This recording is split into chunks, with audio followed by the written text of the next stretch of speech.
working with at Scout Media when I took my first CMO job after jumping from the agency world. In itself, a big gamble for me, and maybe even a bit of a gamble for my bosses. Ian, who has a really interesting background, actually is the founder of the World Championship of Fantasy Football. And you're going to hear a lot about his background today, but I think also this very interesting angle of what it means to gamble. He's got a bit of a gambling background that he's applied throughout his career, but he's also made a lot of big gambles as an entrepreneur. And I think there's a really interesting conversation to be had around what it means to take big risks, what you can learn from taking those risks, and how you might be able to apply that to your own life and even your own careers. So with that, welcome to this week's O Ship.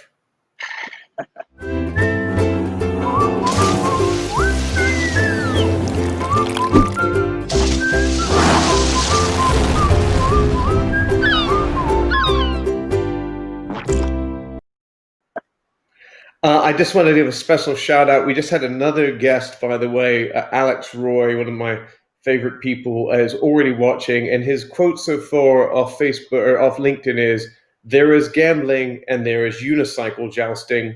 I'm not sure what to make of that, but I like it. I'm going to go with it, and I think he deserves a special shout out. So with that, Ian, welcome to the show. You're the best. Thank you so much for having me, Freddie. Man, it's been a long time, and I've missed you. We spent a lot of good time together, and I've missed you. So it's great. It's great to talk to you, and it's great to have me on. Thank you so much. I miss you too, man. I was saying earlier that last time you and I got to hang out, I think it was while we were at Scout. We were, I can't remember which hotel it was, but we were sitting out in Vegas, and sitting poolside, talking a little business and having a couple of drinks, which is great. So we were at the Mirage. The Mirage, you're right, and you can't. I know you can't move your camera around because we don't want to screw the picture up. But you've showed me the background today. You're sitting in Maui, and I can tell you that everyone watching would be very jealous. Maybe at the end of the show, we'll have you give a little peek at this insane view you have right now. I thought your intro was very appropriate for that, by the way. In Maui. Very nice. So, I know quite a bit about your background, but the people who are tuning in right now may not. Could you tell a little bit about kind of like your journey and how you ended up where you ended up today? Yeah, absolutely. It's been a crazy road, a long road. I never in a million years thought that I would end up in sports media or Sports Illustrated in any way. I didn't go to a great, journalism school. I went to Washington State University. No offense to any Cougs out there. I graduated with a political science degree, and you finish college, you're trying to figure out where does life take me. And fortunately, I started working for myself out of college and trying to work in real estate and putting loans together, private loans, investments, things like that. And really just tried to find my way and figure out what are my strengths, what am I good at, and what am I not good at, and those were a lot of lessons in there. I think I learned pretty early on that I'm best off to be an entrepreneur, and so I just decided to try and go that route wherever life took me. And after all this time, I end up here at Sports Illustrated, and in that time, I've had a lot of good successes and a lot more terrible failures, to be honest. And so I take the lessons learned, and I end up where I end up, right? I think, I believe you told me once that your first business, was it in the e-discovery field or something like that? How do you go from something like that to a notable business in fantasy football? Yeah, so a friend of mine had a business. It was litigation support. We were a copy company, and I was involved with that. And all we did was we did photocopying for all the law firms when they were in lawsuits. And so we had a couple lucky ones early that we did. We did the early tobacco trial.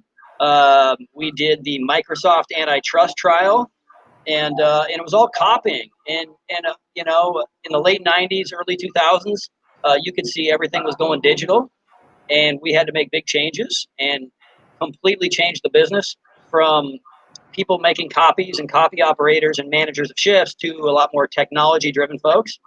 And that was an extremely uncomfortable transition and very difficult transition. And ultimately ended up successful. And I made the joke to you earlier before we were on, and I actually mean it. I didn't know what I was doing. I had no idea what I was doing as we transferred into more of a digital space until we found the right people that were a lot smarter than I was to run the business. And the further I've gotten away from it, the more money it's made. So that's a pretty good move for me. Successful despite yourself. Yeah, that's right. This year. That's it, And so anyway, I dabbled in that. I mean, it was something that I stumbled on, and my gut said this is a great opportunity. It's going to be a massively growing space. And so I got involved, and I was stupid and naive enough to think that we could compete with some of the biggest companies in the United States and even in the world that do that. And I mean, how dumb and naive to think back on that now, right? And there were a lot of scary days. I mean, there was one day when the state of Washington showed up because we hadn't paid sales tax, and they were ready duct taping the doors closed. I mean, it was like, oh my God, what are you doing here?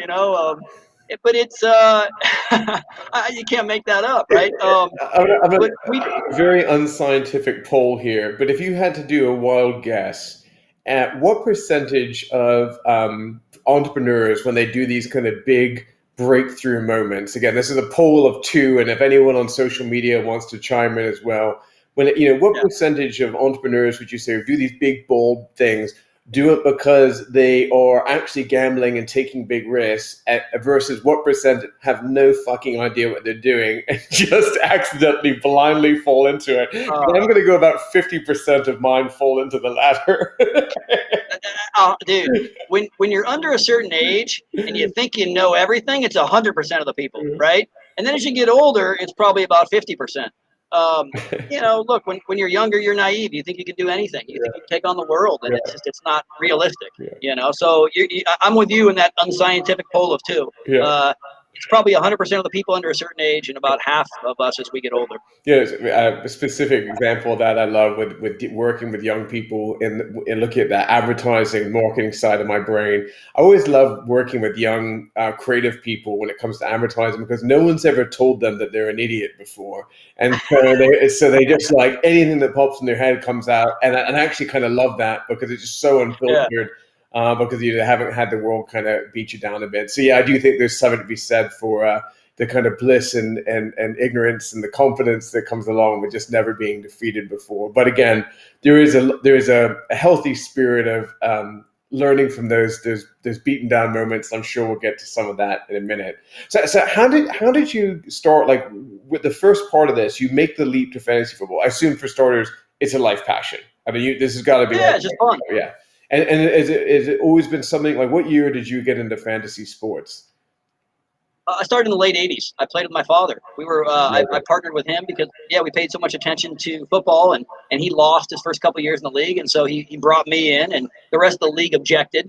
But then they gave in, and I helped him, and we won, and it was so much fun to get involved with it. But I think more of the fun was the bond it created at the time with my dad, and it gave us something to work on together, to have fun together doing. And a lot of times when you're younger and you're in high school, you have difficulty communicating with your parents on certain things, and the relationship might be a little goofy or something. But it really gave us something to bond around and to watch on Sundays together and everything. And then afterwards, since it wasn't automated back then, you had to go through the newspaper and do it all by hand. So the next day we'd sit there and we'd go through all the stats by hand and figure out our score and our opponent's score. But it really was just about us being together and spending a lot of time together. And I think that was half of it, of the part that I love so much. So that really started the passion for me. And I really enjoyed it. It was very cool. And from there, I went on to the fraternity in college, and that was the most competitive, crazy fantasy stuff you've ever seen. I mean, God, guys yelling at each other, screaming at each other. And for me, firsthand, you see the raw emotion of it, and you see the engagement and emotion that people have around fantasy. And I thought, man, there's really something to this, And then as time passed, I think it was 1990, late 90s, we got involved with the site FF Toolbox. And that was really when search kind of started taking hold. and we were able to dominate search, a lot of search terms, and so a lot of people would find us, and that was very cool. And so it just kind of grew from there. Hey, how um, people I know appreciate the fun side of fantasy sports, and it's a hobby for a lot of people. Can you give people that are watching right now some sense of, like, when you go pro at this, what kind of money are people out there making on this when they're going out there and taking this like seriously and doing the tournament scene? I mean, is this? I mean, people can live on this. They're just doing nothing, like almost like a professional poker player, right? With the fantasy sports. Absolutely. Yeah. And that was always the vision. We always saw World Series of Poker and thought that people could really turn themselves into these personalities that people would root for and want to follow. And so that was really the path we took. And, for season-long tournaments, there's a couple national tournaments, including the Fantasy Football World Championships, which is the most prestigious. Everybody wants the championship belt. And people can win hundreds of thousands of dollars every year in season-long contests. And most of the folks that play in our contest, they might have 50 different teams in different leagues they're playing in. They have our high stakes world championships. They have side bets going every week. It really becomes like professional poker in that way. And I think a lot of professional poker players started playing fantasy, especially when daily fantasy really took off in about 2012, 2011, 2012, when DraftKings really came on the scene. And the folks that play daily fantasy spend a lot more than the people that play season-long fantasy. I mean, literally hundreds of thousands of dollars they invest, and they try and make a return each week on their investment. If you could go back in time again, knowing what you know now, is there anything you would have done differently when putting all this together? I mean, the amount you must have learned along the way must be crazy. Oh God, where to start? Oh man, the number of false starts, the number of mistakes. It goes back to the whole thing of being kind of naive and just really thinking things will work out. I mean, we tried to partner with really big brands early on. When we launched the World Championships, and Emil Kadlec, who's the godfather of the fantasy industry, launched the World Championships, and we partnered with him in filming it and being all part of it in 2002. It was when NFL Network was launching, and we thought it was just an absolute natural for content and that they would gravitate toward us. We were surprised to find out they hated fantasy, and like I told you earlier, they said no really, really quickly to us and had zero interest. And it was a real wake-up call, like, wait a minute, like, this is an engaging, amazing thing. Like, how can you not be interested in this? In every single game, I mean, my gosh, if it's a blowout, there's 5 minutes left in the game, for your advertisers, the only people who are watching are the gamblers and the fantasy players. So, come do some business with us. And they just had no interest. And so as we made our way through the corporate partnerships, most of the big corporate media had a real distaste for fantasy. They looked at it as gambling, and they really just didn't want anything to do with it, and they shunned us. We laughed, and we called ourselves the Trekkie Convention. We would go to Las Vegas for the World Championships, and they would literally find the room furthest away from the casino, all the way at the end of the hall, where nobody could see all of us dorky guys and all of our jerseys and dorky gals, and we were the Trekkie Convention. I mean, we were the idiots. It was actually really funny. They never wanted to incorporate anything. Everyone just laughed at us, So it's been a long road, The lessons we learned have been millions of lessons along the way, where we wasted money, we went down the wrong roads, we developed the wrong tools, and you just have to adapt and have staying power. Yeah. And, as you're an entrepreneur, and any entrepreneur out there knows, you start a business, it rarely works how you think it's going to work. Yeah. And you have to be ready to adapt and change course just that quick. And you have to have staying power. Otherwise, somebody's going to take your idea, and they're going to be the ones that end up making it. And I think that's the big difference for us. Well, one of my favorite kind of old expressions is this one around, the business that you start out to make is rarely the business that you actually end up building when you're at the early stage of the company. Do you think that the company that you ended up building was the company that you set out to make, or did you have kind of a different vision for it year one, and then as you started to learn more, the vision really shifted, or was it birthed and kind of ended up in the same place as you had originally intended?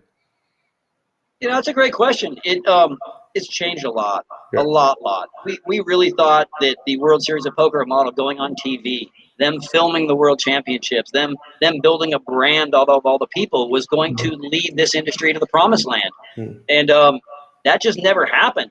And I can tell you specifically why. We had a lot of meetings with big media companies, and we thought, hey, here are the top-ranked fantasy players in the world. Wouldn't you want their content, their projections, their rankings? And what we found out over and over was their fantasy brands were made up of the people that represented that brand. So, for example, ESPN has Matthew Berry. He is their brand.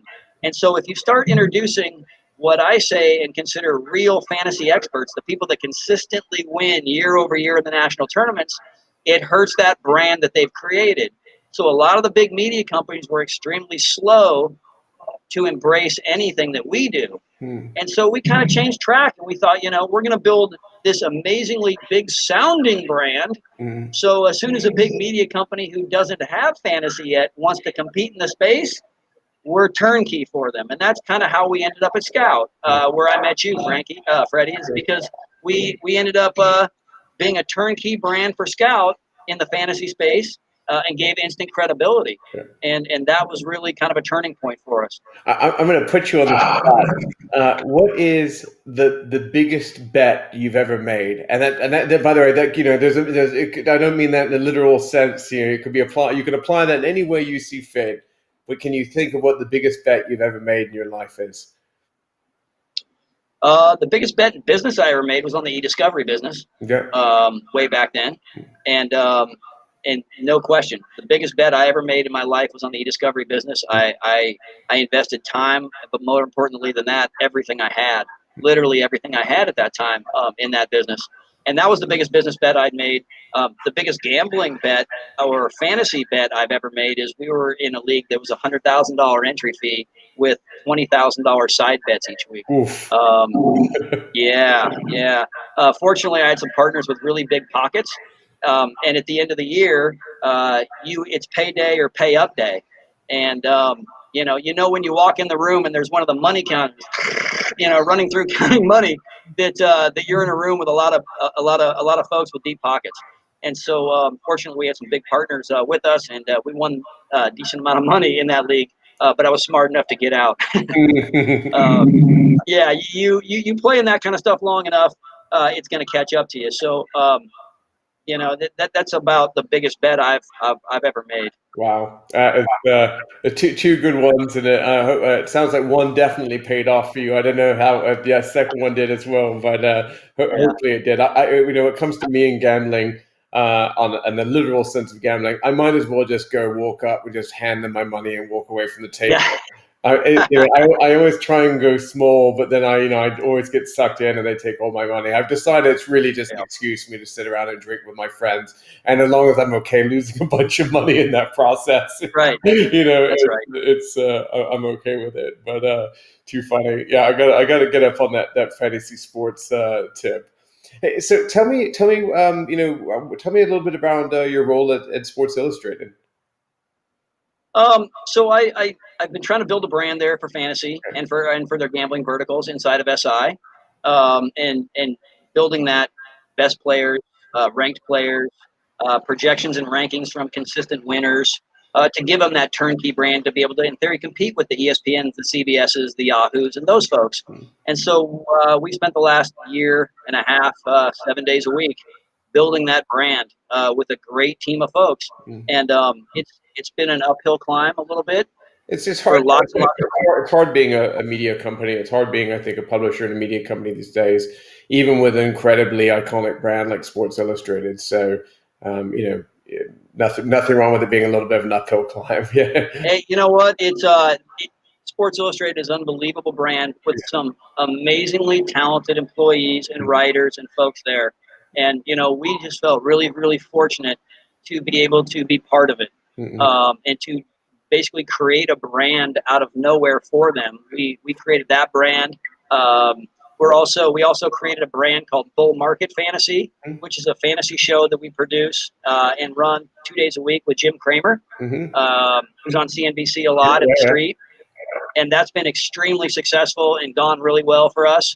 As you know, he's so energetic and has so much passion for stocks, and he is a football fanatic. Yeah, So that's been a lot of fun to work on as well. And look, it's been rewarding in that way to see what we've been able to accomplish in this period of time. Um, but like I said, it's difficult because most of the folks we compete with have TV and lots of TV time, and so to build out a brand to compete with that has been difficult. But I would say very successful. The Bull Market brand has been very successful for TheStreet.com, and for us working with Jim Cramer, and we feel really fortunate to have that relationship. And my experience so far has been nothing but working 7 days a week, 14 to 16 hours every single day to try and make this happen. Yeah. Well, I've known you long enough to know that even if you were working 5 days a week, you'd find a reason to work the 6 and 7 because you like to take rest, and you've never been a slouch. That's for sure. Hey, I got an interesting question for you. When you think about the mental process that someone who's into gambling, makes, whether you're making a bet in fantasy sports or football or even in poker. Do you think there is a similar psychological process that maybe there are similar steps that you might go through to like even making a big business decision or a potential business investment, or do you think I guess I'm trying to think what the difference is, because I think there's got to be a lot of the same things, right? Right. You evaluate your odds, you evaluate the outcome. Is it worth it? Yeah. Right? Right. Is this how much do I want to risk, because how good is what's going to happen on the other side? And I guess what risks are at play? What's stacked against me? But I'm trying to think. Is I don't know. Is business and being an entrepreneur just controlled gambling, or is it controlled at all? Yeah, that's a great question. Is that just something for What their I've mind that's controlled? I don't know. Oh, some of the biggest gambles you make as an entrepreneur are on the businesses you start Yeah. and the time you put in and the amount of commitment you put in. I think a lot of people, and your question about the gambling thing is interesting, and I'll get back to that in a second. But I think that when people start their business, they don't understand how long that commitment is going to be. And I think that's one of the naive things that I have even had multiple times in my life. Oh, hey, we're going to start this thing. And then here you are 9 years later and you're still fighting it, and you're still building it. And it's difficult. But, I think the question about the gambling and fantasy stuff is interesting because the folks at the highest levels look at it for return on investment. They look at it as a portfolio, right? And so, like, the best gamblers I know have a portfolio, and every bet they make is a unit. Whatever that unit is, a unit might be $500 a bet. And so, if every bet you make is a unit, and you follow strict rules that you have for yourself, those are disciplined folks, and they can do it. The problem is a very small percentage of people have that discipline. A lot of people gamble and play daily fantasy, not for return on investment. They're hoping to hit the lotto, and it's an entertainment value for them. It's like you said, hey, I'm going to drink some beers, I'm going to sit in a sports book, and I'm going to donate $100 to sit here all day and watch these games. And they need folks like you, right? But the folks at the highest levels that bet, they look at it a lot differently, and it is return on investment. The hardest part, I think, is that everybody who sports bets on a big level or fantasy, they themselves consider themselves an expert and extremely knowledgeable, right? And so, when you introduce things to them that are going to help them win, they can't help but still do their own stuff. And so a lot of times what we find is, they'll do their own stuff and lose, and they bank on our stuff to try and win to make up for their own losses, right? And so, we put out stuff and we try and help people win. And we try and show different things in games where there's pressure or in-game betting things that we just see statistically are wrong. And we point people in the right direction of how to take advantage of that. The problem is if they only listen to us and only did what we had them doing, they'd be winning. Mm-hmm. but they can't help themselves because they enjoy it. They like people like to handicap games. People like to bet on their home team. Mm-hmm. And so there's a difference there. The highest level folks take emotion out of it. Everybody else is emotional, right? That's And I interesting. think that's the big difference. I tell you, another correlation with it that I think is kind of interesting. Um, you could argue that people that like contribute a little bit of time or do some advisory work to startups, or they do a little bit of work here for some stock, that they're casual entrepreneurs. Like you Yeah. might have casual gamers, and then you've got these kind of hardcore pro entrepreneurs who are like, Right. I'll mortgage my house. Let's fucking do Yeah. this. Like, put Yeah. all the chips on the table. And so, Yeah. I do think there's some interesting correlations there. Um, That's a great analogy, especially when an advisor gets some shares and then goes away yeah, and they're hoping for the future. It's much like a futures bet, yeah, right? You lay your bet on who's going to win the Super Bowl, and then you kind of forget about it. And you wait and you hope that ends up being the horse that wins the race. yeah, yeah. And so that's a good correlation there with that. I think you're right on. That's too funny. Well, hey, real quick, Richie, Ian, because we're running out of time. Tilt your camera out and show everyone your incredible Maui view, please. It's just too good. It's just Yeah. Okay. do it. Yeah, give it a All little right. laptop twist there. You can show Okay. off here. It's just too awesome. Yep. Oh yeah, so good. I'm so jealous right now. It's Yeah. amazing. It's I feel. Hey, I'll tell you something. I feel very fortunate. I feel very lucky during this COVID, um, during lockdowns, and during a very difficult time for everybody, including my own family, that we're here, Yeah, and that I always take solace in looking at the ocean, and it always makes me feel better. here for this. And there's been a lot of stressful situations I've been in my life where I rotate and I come to Maui on purpose because it takes that stress away, even as I'm dealing with stressful moments. Mm, And so, I come here at the end of the year. I normally come the first week of December mm, and take 3 weeks, 4 weeks, and stay. And I look at it like it's a full reset on the new year. I get to clear my head. It's a very spiritual place here. You just get this amazing feeling for the people. And when I go back and I get back to life, my real life, I'm a reset, and it feels amazing, like amazing. So I come here and I feel very, very fortunate and lucky that we're here. Really lucky. I think that's such a positive place to kind of end the show for this week. We didn't do a show during Thanksgiving. I love that you're very thankful for the blessings you have. I'm also very thankful for the blessings I have, including having really fascinating and really interesting friends like you that I'm able to bring on our ship. So thanks for coming on and always being the lovely guy that you are and sharing some of your life experiences with our audience.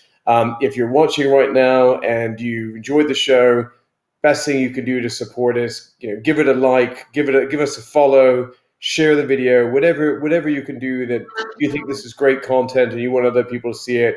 I'd be thrilled to bits if you could share it with the broad audience. Thank you for tuning in. Ian, again, thank you for showing up and being here today.